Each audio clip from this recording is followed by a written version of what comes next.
আসসালামু আলাইকুম। Hello everyone. আজ আমি আরও একটি কেকের ভিডিও শেয়ার করতে যাচ্ছি আপনাদের সাথে।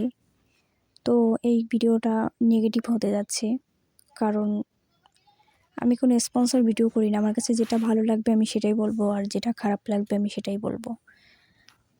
তো আজকের এই কেকটা আমি লিমা কেক শপ থেকে নিয়েছি, মাদারীপুরের। আর হ্যাঁ, আমার সাথে মাদারীপুরের বেশিরভাগই অ্যাড আছেন বলা যায়, আমার পরিচিত, আমার কাছের মানুষ, রিলেটিভস।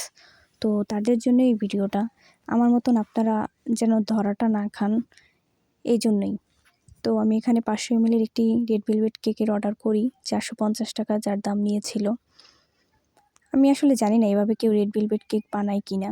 তো প্রসেসিংয়ের কথা বাদই দিলাম, কেকটা কি বলবো, টক হয়ে গেছিলো, খাওয়ার যোগ্য ছিল না, যার জন্য ভিডিওটা বলতে বাধ্য হলাম।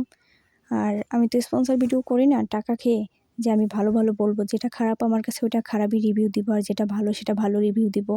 এর আগেও একটা কেকের রিভিউ দিয়েছি, তো এর জন্যেই ওই ভিডিওটা দেখলে হয়তো বুঝবেন। আর এই কেকটা একদম খাওয়ার যোগ্য ছিল না, জানি না কবে বানিয়ে রেখেছিল, এটা নিয়ে আর কিছু বলার নেই। তো লিমা কেক শপ থেকে সবাই সাবধান। আজ এটা নিয়ে আর কিছু বলছি না, এই পর্যন্তই, ভালো থাকবেন।